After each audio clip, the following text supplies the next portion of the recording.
Hi guys, I hope आप लोग सब बहुत अच्छे हैं और एक और वीडियो में आपका बहुत बहुत स्वागत है। अगर मैं कहूँ कि टोटका, जादू टोना, ब्लैक मैजिक ये किसी शहर को और वहाँ पर लोग के रहने वाले लोगों को मार सकती है या फिर उनको बर्बाद कर सकती है, तो क्या आप ये बात मानोगे? हो सकता है कुछ लोग माने, क्योंकि हो सकता है किस कुछ लोगों ने इस चीज़ को अपने आसपास या फिर अपने गांव में, लोकेलिटी में देखा हो, बट मोस्ट ऑफ पीपल ऐसे होंगे जिन लोगों को इस बात पे यकीन करना थोड़ा मुश्किल लग सकता है। आज की कहानी में आपको ऐसे ही एक गांव के बारे में बताने वाला हूँ, ऐसे ही एक कस्बे के बारे में बताने वाला हूँ जहाँ पर इस सब चीज़ों के चक्कर में कई लोगों ने वहाँ पर रहना छोड़ दिया, कई लोगों की वहाँ पर जान गई, कई परिवार बर्बाद हुए और बहुत सी चीज़ें हुई वहाँ पर उस गांव में। तो इस कहानी में सबसे पहले हमें दो कैरेक्टर देखने को मिलते हैं जो कि अभी अभी शिफ्ट हुए होते हैं उसी कस्बे में जिस कस्बे की अभी मैंने बात करी है। और वहाँ पर वो शिफ्ट होने के बाद में बहुत ही अजीब से लोग होते हैं ये, और काफ़ी लोगों से घुलते मिलते नहीं हैं, बातचीत नहीं करते। बस ये उस शहर में, उस गांव में, उस घर में जाके ये शिफ्ट हो जाते हैं और अपना जीवन यापन कर रहे होते हैं धीरे धीरे। और जो आस पड़ोस के लोग होते हैं, क्योंकि हम जिस सोसाइटी में रहते हैं, आप और मैं जिस जगह पर रहते हैं, और हम जो ह्यूमन है, इंसान है, वो उसका नेचर ऐसा होता है कि वो आस पड़ोस में रहने वाले लोगों से अपने आसपास में क्या हो रहा है इन सब चीज़ों के बारे में जानने में इच्छुक रहता है। और आस पड़ोस में बात करना, ये सब चीज़ें काफ़ी पसंद होती है एक इंसान को। हाँ, बहुत से लोग होते हैं जो इंट्रोवर्ट होते हैं, लोगों से बातचीत करना पसंद नहीं करते, बट अगर आपके घर में कोई महिला है, लेडी है, तो उनको अक्सर बात करना अच्छा लगता है, जहाँ तक मुझे पता है, क्योंकि हर एक लेडी को एक कंपेनियन चाहिए होता है पड़ोस में, या फिर अपने अगर वो फ्लैट में रह रहा है तो ऊपर नीचे कोई ना कोई बात करने के लिए तो चाहिए होता है। बट इनके साथ में ऐसा नहीं था। जो ये नए लोग एक जहाँ पर भी ये शिफ्ट हुए थे वहाँ पर इनकी फैमिली में ऐसा नहीं था। जो लेडी थी वो काफ़ी अजीब थी, और जो इसके साथ में जो हस्बैंड था वो भी काफ़ी अजीब इंसान था, क्योंकि ये लोगों के साथ में ज़्यादा घुलते मिलते नहीं थे और एक डिस्टेंस मेंटेन करके रखते थे। काफ़ी दिन बीत गए, एक आध महीना बीत गया। अब जिस लोकेलिटी में गए थे, जिस कॉलोनी में गए थे, वहाँ पर सब कुछ सुखद और मंगलमय सब कुछ चल रहा था। बच्चे स्कूल जा रहे हैं, आ रहे हैं, पार्क में लोग मिल रहे हैं, बैठ रहे हैं, खेल रहे हैं, योगा कर रहे हैं, आस पड़ोस में लोग आ, आमतौर पर जैसे जीते हैं वैसे ही जी रहे हैं। बट इनके आने के कुछ महीनों बाद से चीज़ें वहाँ पर थोड़ी थोड़ी ख़राब होने लग गई थी, क्योंकि इन लोगों ने वहाँ पर काला जादू करना शुरू कर दिया था लोगों पर, और कई लोगों को उन्होंने परेशान करना शुरू कर दिया था। और इनके मुख्य टारगेट वो होते थे जो काफ़ी खुशहाल घर होते थे, जिन लोगों के बच्चे होते थे, जिन लोगों की भरी पूरी फैमिली होती थी, जिस घर में काफ़ी फ्रेंडली लोग रहा करते थे। मेरे कहने का ये मतलब है कि जिस भी घर में सुख शांति और समृद्धि ये सब चीज़ें होती थी, वो उन्हीं घरों को टारगेट किया करती थी। और ये जहाँ पर भी गए थे वहाँ पर सारा परिवार ऐसा ही रहा करता था वहाँ पर। अब सबसे पहले इन दो व्यक्तियों का टारगेट बनता है शर्मा जी का परिवार। शर्मा जी के परिवार में उनके बच्चे होते हैं, मियाँ बीवी होते हैं, और उनके दादा दादी भी होते हैं, यानी कि शर्मा जी के पेरेंट्स भी होते हैं। तो कुल मिला के ये 6 लोगों का परिवार होता है, जिसमें दो खुद होते हैं वो मियाँ बीवी, दो बच्चे और उनकी माता जी और उनके पिताजी। तो ये 6 लोगों का परिवार होता है। बहुत अच्छा परिवार होता है इनका, जीवन यापन बहुत अच्छे से चल रहा होता है, इनका धंधा भी चल रहा होता है ठीक ठाक। ये एक बिजनेस संभाल रहे होते हैं उस टाइम में, और उनका बिजनेस भी ठीक ठाक चल रहा होता है, अच्छा ही चल रहा होता है, और ये काफ़ी समृद्ध लोग होते हैं। अब सबसे पहला टारगेट ये लोग बनने वाले थे इन दो अजनबियों के द्वारा, जो इनके कॉलोनी में हाल फिलहाल में ही रहने आए हुए थे। आ मुझे इनका उस पोस्ट में भी इनका नाम नहीं देखने को मिला कि इन लोगों का क्या नाम था। जिन लोगों ने वहाँ पर ब्लैक मैजिक, काला जादू या फिर ये जो भी चीज़ें करी, उनका नाम वहाँ पर जिक्र नहीं था। बट वहाँ पर इनका नाम ऐसे ही करके मेंशन था, जो मैं आपको बता नहीं सकता, क्योंकि वहाँ पर मेंशन नहीं था तो मेरे को भी बताना ठीक नहीं लग रहा। तो जो शर्मा जी का परिवार जो टारगेट बनता है पहले, तो टारगेट बनाने से पहले ये शर्मा जी से थोड़े से क्लोज होने की कोशिश करते हैं। जैसे कि शर्मा जी के जो शर्मा जी जो होते हैं, उनके पिताजी जो होते हैं, और जो उनकी माता जी होती हैं, यानी कि शर्मा जी के माता पिता अक्सर जो उनके घर के आसपास में जो पार्क था वहाँ पर जाकर बैठा करते थे। सुबह के टाइम में थोड़ी चहलकदमी किया करते थे, माता जी भी यही करा करती थी वहाँ पर, क्योंकि बूढ़े हो चले थे वो लोग, और चहलकदमी, टहलना, लोगों से बातचीत कर लेना, अपने उम्र के लोगों के साथ में थोड़ी देर बैठ जाना, बातें कर लेना, यही सब चीज़ें चलती हैं बुढ़ापे में एक इंसान के साथ में, और किसी भी एज के साथ में, क्योंकि वो एक कंपेनियन की तलाश में तो रहता ही है। तो इनका अक्सर जाना हुआ करता था पार्क में। बट वो दिन बहुत अजीब था जब वो नए लोग मियाँ बीबी दोनों पार्क में आए और सिर्फ इनसे ही बात करने की कोशिश करी, शर्मा जी के पेरेंट्स से, इनकी पापा से और इनकी मम्मी से, उन अजनबियों ने बात करने की कोशिश करी, क्योंकि शर्मा जी के जो पेरेंट्स थे वो काफ़ी मिलनसार इंसान थे, तो उन्होंने भी कोई परहेज नहीं दिखाया, उन्होंने भी उन लोगों से बातचीत करी। तो बातों बातों में उन लोगों ने उनके परिवार के बारे में पूछा, बच्चों के बारे में पूछा, और भी जानकारी लेने की कोशिश करी उन अजनबियों ने, जो भी ज़्यादा जादू करने वाले थे उनके ऊपर। और ही इसी मजाक मजाक में उन लोगों ने उनके सर पे हाथ वाथ भी फेरा, और इसी दौरान उन लोगों ने उनके सर से थोड़े बहुत बाल भी निकाल लिए। बाल मतलब कि न जाने कैसे करके उन लोगों ने उनके सर से थोड़े से बाल निकाल लिए, एक एक जो बाल होता है ना, बाल एक बाल ऐसे करके निकाल लिया। अब ये बात उनको पता ही नहीं चली कि हम दोनों के सर से बाल, उन दो दंपत्तियों ने, उन दो अजनबियों ने हमारे सर के बाल निकाल लिए हैं। और बातचीत करके, बातचीत ख़त्म करके वो लोग अपने घर चले गए, और ये दादा दादी जो इनके थे, शर्मा जी के बच्चों के जो दादा दादी थे, शर्मा जी के जो पेरेंट्स थे, वो भी अपने घर को आ गए। अब उसी दिन से इनके घर में कुछ अजीब चीज़ें होने लग गई, और उस दिन के बाद से जो ये अजनबी लोग थे जो नए नए शिफ्ट हुए थे वहाँ पर, वो लोग, उन लोगों का भी आना बंद हो गया था पार्क में। और वो लोग अब दिखते नहीं थे पार्क में, सिर्फ एक दिन के लिए ही आए थे, उनसे बातचीत करी, उनसे अपना जो भी सामान था इनके ज़रिए बालों का लेना वो लिया, और वहाँ से गायब हो गए। बट ये बात अभी तक शर्मा जी के परिवार को या फिर उनके पेरेंट्स को पता नहीं चली थी कि इनका मकसद मेरा सर का बाल लेना था, ये पता नहीं चला था अभी। अब शर्मा जी के पिताजी की और उनकी माता जी की तबीयत धीरे धीरे गिरने लगी, और कुछ दिन में इतनी ज़्यादा गिर गई कि उनका पार्क में जाना, बाहर जाना काफ़ी दूभर हो गया, काफ़ी मुश्किल हो गया। शर्मा जी अच्छे खासे पैसे वाले थे, और अच्छे खासे आ, परिवार से थे, तो उन्होंने अपनी माता पिता का इलाज अच्छी तरह से करवाया, और सब इलाज होने के बाद डॉक्टरों ने कुछ भी डिक्लेयर नहीं करा कि इनको क्या तकलीफ़ है, क्यों इनकी तबीयत ख़राब हो रही है। वो भी बहुत असमंजस में थे डॉक्टर, क्योंकि उन्हें खुद समझ नहीं आ रहा था कि इनके पेरेंट्स को मैं क्या दवाई दूँ, या फिर इनकी तबीयत क्यों ख़राब हो रही है, उन्हें खुद समझ में नहीं आ रहा था। सारे टेस्ट वेस्ट कराए, तब भी कोई कुछ चीज़ सामने नहीं आई। दा उनकी माता जी का भी यही हाल था, और उनके पिताजी का भी यही हाल था। और कुछ दिन के बाद जो दादाजी थे उनके, उन दादाजी यानी शर्मा जी के बच्चों के जो दादाजी थे, और शर्मा जी के जो पेरेंट्स थे, वो चल बसे, नहीं बचे दोनों, एक ही दिन उनकी मौत हुई। और वो रात में उनको सुलाने के लिए लेके गए रूम में, और वो सोए बिस्तर पे, और सुबह तक ख़त्म हो गए, नहीं बच पाए वो। और एक दिन पहले तक बिल्कुल ठीक थे, डॉक्टरों को भी समझ में नहीं आया कि इनकी मृत्यु क्यों हुई।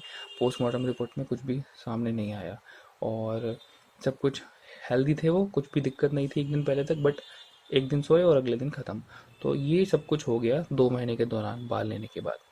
अब शर्मा जी के परिवार में दुख के बादल मंडराने लग गए, तकलीफ़ों के बादल मंडराने लग गए, और जो इनके बच्चे थे वो काफ़ी ज़्यादा क्लोज थे अपने दादा दादी के।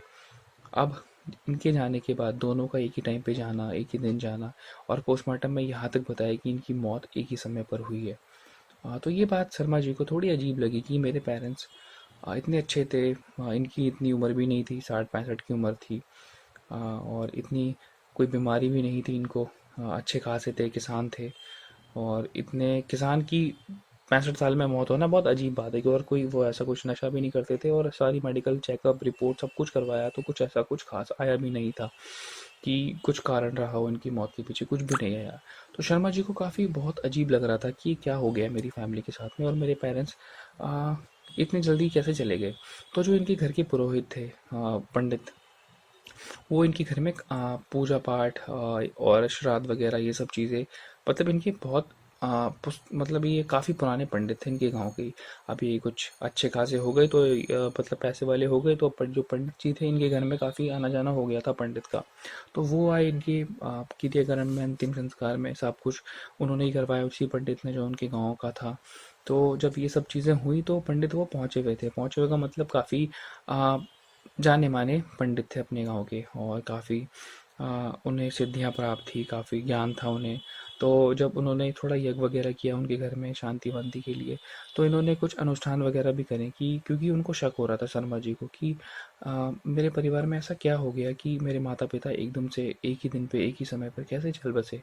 कुछ दिन पहले तक ठीक थे, कोई दिक्कत नहीं थी, अब जो है ये चले गए हैं, काफ़ी तकलीफ है, और मैं घर में चीज़ें पहले की तरह नहीं हो रही, तो मुझे कुछ ठीक नहीं लग रहा है कि मेरे घर में कोई वास्तु दोष तो नहीं आ गया। वास्तु के हिसाब से तो मैंने अपना घर बनवाया था, कोई तकलीफ तो नहीं है। तो इसलिए करके उन्होंने पंडित को बुलवाया। तो पंडित ने आने के बाद कुछ अनुष्ठान वगैरह किए, तब ये डिक्लेयर हुआ कि आपकी घर पे किसी ने काला जादू वगैरह करवाया है। तो शर्मा जी को काफ़ी अजीब भी लगा, और काफ़ी वो असमंजस में भी पड़ गई कि मेरे घर पे किसने करवाया होगा, मेरी तो कोई दुश्मनी भी नहीं है किसी से। हाँ, घर से लेकर बाहर तक, बाहर से काम तक, फैक्ट्री तक सब कुछ ठीक है, किसी के ना मेरे पैसे रुके हैं, ना कोई हमसे चलता है, सारे परिवार के लोग भी अच्छे हैं, रिलेटिव भी अच्छे हैं, किसी से कोई तकलीफ नहीं है, तो ये कौन करवा रहा है। तो पंडित जी ने कहा कि कोई आसपास का ही इंसान है जो आपके परिवार के ऊपर जिसने ये सब चीज़ें कराया है, और जहाँ तक इनकी मौत की बात है तो मौत में भी उसी इंसान का हाथ है जिसने आपकी ऊपर ब्लैक मैजिक करवाया, उसी इंसान का हाथ है जिसकी वजह से आपके माता पिता चल बसे, उसी ने मारा है इनको भी। तो पंडित जी कहते हैं, ये सब बातें बोलते हैं शर्मा जी को, तो शर्मा जी को थोड़ा गुस्सा आता है, और बात बहुत अजीब लगती है कि मैं तो किसी का दुश्मन नहीं हूँ, मैंने ना किसी का कुछ बिगाड़ा है, तो मेरे साथ ही ऐसा क्यों हो रहा है। अब कुछ दिन और बीतते हैं, शर्मा जी अब इसी सोच में पड़े हैं कि कौन हो सकता है और क्या चीज़ें हो रही हैं। तो ऐसे ही करके अब उस जो भी वो पड़ो स्ट्रेंजर लोग थे जो भी काला जादू करते थे, अब उनकी बच्चों की पर नज़र थी, उनके बच्चों पे, क्योंकि उनकी कोई औलाद भी नहीं थी, और बच्चों से उन्हें पता नहीं क्या दुश्मनी थी। दुश्मनी का मतलब काफ़ी प्रॉब्लम थी दूसरों के बच्चों से उन्हें। तो अब एक दिन जब इनके बच्चे पार्क में खेल रहे होते हैं, तो इनकी क्योंकि एक सोसाइटी होती है, सोसाइटी के अंदर ही पार्क होता है, तो बाहर के लोगों का आना तो मना ही होता है, क्योंकि चेक पॉइंट्स होते हैं गेट पे, और आप अपने कॉम्प्लेक्स में रहते हो, और कॉम्प्लेक्स के लोग ही उस गार्डन पार्क में खेलते हैं, जो भी है पार्क पार्क। तो इनके बच्चे खेल रहे होते हैं, बाकी के बच्चे भी खेल रहे होते हैं, आस पड़ोस के लोगों के, तो सब बच्चे आपस में खेल रहे होते हैं। तो ये उस दिन इनकी फैमिली फिर से बाहर आती है। अब शर्मा जी अपनी बैल्कनी में बैठे होते हैं।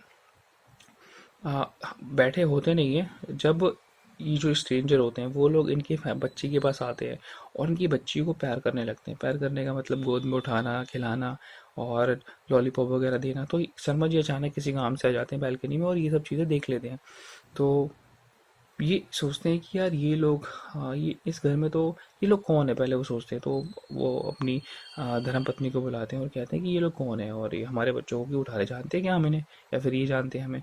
तो इनकी धर्मपत्नी कहती है कि वही लोग हैं जो इस घर में आए हैं, और ये काफ़ी बातचीत नहीं करते किसी से, और ये ऐसे ही लोग हैं। तो ये बात सुनने के बाद वो जो शर्मा जी होता है, शर्मा जी अपने बच्चे को आवाज़ देते हैं, और अपने बच्चों को आवाज़ देते हुए कहते हैं कि घर में आओ, वापस आओ। अब इनका टारगेट तो स्ट्रेंजर्स का ये था कि इन बच्चों के भी बाल किसी तरह से निकाल लिए जाएं थोड़े, क्योंकि काला जादू ये सब चीज़ें करने के लिए किसी न किसी चीज़ की आवश्यकता होती है उस इंसान की, किसी चीज़ की, बाल, नाखून, या फिर कोई भी उसकी बहुत पास की चीज़ की आवश्यकता होती है। तो वो उस दिन बाल नहीं निकाल पाए, क्योंकि अंकल ने, शर्मा जी ने उन्हें बुला लिया बच्चों को। बच्चे भागते हुए घर में आए, और बच्चों को समझाए कि जो भी वो इंसान है उनसे दूर रहोगे, उनके पास में नहीं जाओगे। तो शर्मा जी को उस दिन पहली बार भनक लगता है। अब बच्चे का कोई भी चीज़ नहीं आया हाथ में, तो अब इनका टारगेट कोई दूसरा बच्चा बनने वाला था उस दिन। तो ये बच्चे भाग के घर में आ गए, और जो बाकी के दूसरे बच्चे खेल रहे थे, तो किसी बच्चे को इसने गोद में उठाया और उसके बाल निकाल लिए शरीर से। शरीर से निकालने के बाद कुछ दिन में उस बच्चे की भी मौत हो गई। अब कुल मिला के उस कॉलोनी में 3 लोगों की मौत हो चुकी थी, 2 बूढ़े लोग और एक बच्चा। कुछ दिन में फिर एक और बच्चे की मौत हुई, कुछ दिन में फिर एक और बच्चे की मौत हुई, कुछ दिन में 2 लोगों की मौत हुई। तो ऐसे कर कर के टारगेट बनने लग गए लोग। अब ये बात बहुत आम हो गई कि कोई ना कोई एक आध महीने में कोई ना कोई मारा जा रहा है उस कॉलोनी से। तो ये बात ना बहुत अजीब हो गई, क्योंकि चींटी थोड़ी ना है कि एक एक मिनट में मर जाए इंसान। तो ऐसे क्या से क्या हो रहा है इस गली में। लोग वो जो सोसाइटी के लोग थे काफ़ी परेशान हो गए कि यार ये क्या हो रहा है।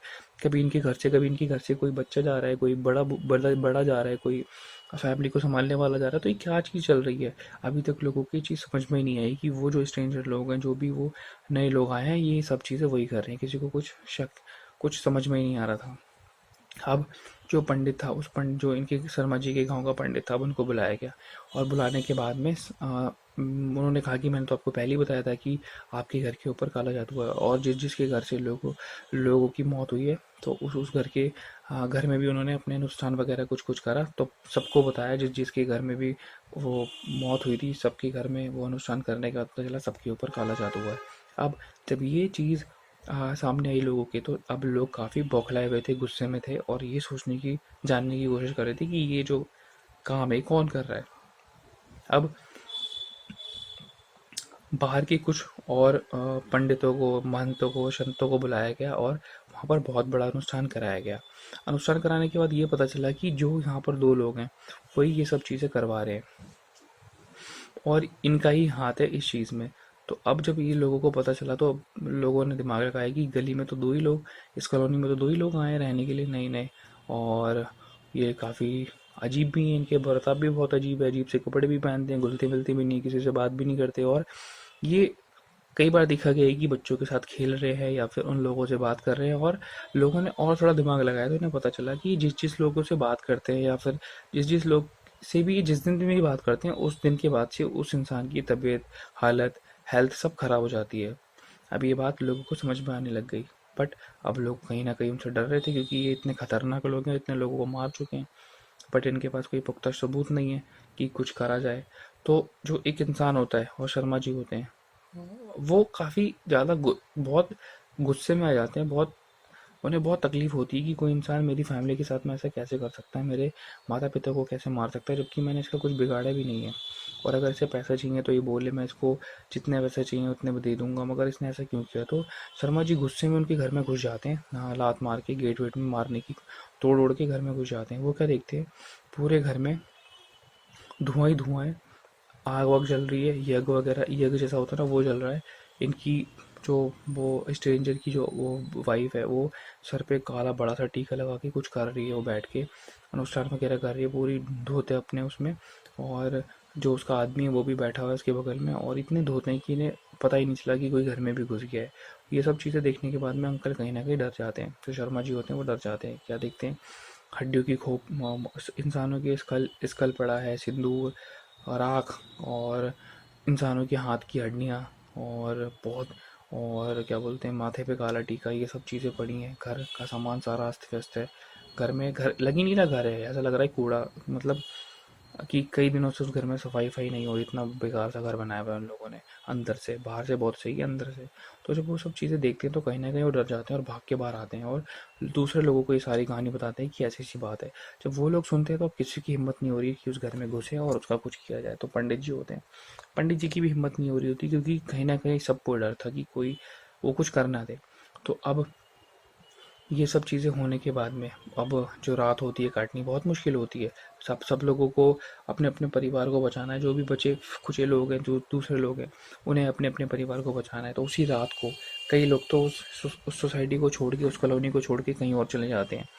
कई लोग, मान लो कि अगर उस घर में, उस सोसाइटी में 50 लोगों का घर है, तो कम से कम 30 लोगों ने वो जगह ही खाली कर दी उसी रात में। और शर्मा जी ने भी अपने घर को खाली कर दिया था। और जो अब कुछ लोग बचे हुए हैं, वो उन्हें अब कुछ आइडिया ही नहीं आ रहा, कुछ समझ ही नहीं आ रहा कि वो घर खाली करें या यहीं रहें या इनसे मुकाबला करें, कुछ समझ में नहीं आ रहा। और जो कुछ बचे कुछ लोग खुद बच जाते हैं अपने अपने घरों में, जो बैठे हुए होते हैं अपने घर में, और देख रहे होते हैं कि दूसरे लोग यहाँ से जा रहे हैं सोसाइटी खाली करके। और जो दूसरे लोग होते हैं वो अब और डरने लगते हैं, क्योंकि कहीं ना कहीं उनका खौफ काफ़ी ज़्यादा बढ़ रहा होता है। और वो जो स्ट्रेंजर लोग होते हैं, अब वो पूरी सोसाइटी में घूम रहे होते हैं रात में, कभी 12 बजे, कभी 1 बजे घूम रहे होते हैं, अजीब अजीब सी हरकतें कर रहे होते हैं। अब कोई कुछ कर नहीं पाता, क्योंकि अगर पुलिस को बुलाएंगे तो पुलिस क्या करेगी, क्योंकि ये तो क्राइम कर ही नहीं रहे और ये ऐसी चीज़ कर रहे हैं। और ये ऐसा पीछे से कर रहे हैं, मतलब चोरी छुपे कर रहे हैं कि लोगों को पता ही नहीं चलेगा कि कोई इंसान ऐसे भी मार सकता है जादू टोने से, क्योंकि जो कानून होता है वो इन सब चीज़ों में मानता ही नहीं है। तो ये एक तरह से गुनहगार भी हैं और गुनहगार नहीं भी हैं। तो कानून के ज़रिए तो हम इनको सज़ा नहीं दे सकते हैं, और जो वहाँ पर शरीफ लोग हैं वो इनसे सीधा मुकाबला भी नहीं कर सकते। जो बाकी के लोग थे वो वहाँ से भाग गए, और जो बचे कुचे लोग हैं उनकी अब हालत ख़राब है कि ये अब हमारा टारगेट ना कर ले, हम पे ही कुछ चीज़ ना कर दे। तो अब मुझे भी अपनी फैमिली को बचाना है, उन्हें भी अपनी फैमिली को बचाना है। तो ये सोच के वो लोग काफ़ी परेशान हैं, और एंड में आके वो लोग भी उस जगह को छोड़ के भाग जाते हैं, चले जाते हैं। अब जो वहाँ का गार्ड वार्ड होता है, अब ये गार्ड लोगों को शिकार बनाते हैं ये स्ट्रेंजर लोग। अब एक रात को जो गार्ड होता है, क्योंकि उसकी नौकरी लगी हुई थी, अब वो नौकरी से कैसे जाएगा। अब जब गार्ड को भी धीरे धीरे बात तो पता ही चली जाती है, तो अब गार्ड की तो नौकरी देनी है उसे, तो उस गार्ड को भी वो लोग मार देते हैं। मारने के बाद में जो अब लास्ट की फैमिली बची हुई होती है, अब उसका शिकार, अब इन लोगों का शिकार वो होती है ये फैमिली। बट वो रात जैसे तैसे वो लोग निकाल लेते हैं, और एंड में वो लोग भी भाग जाते हैं वहाँ से।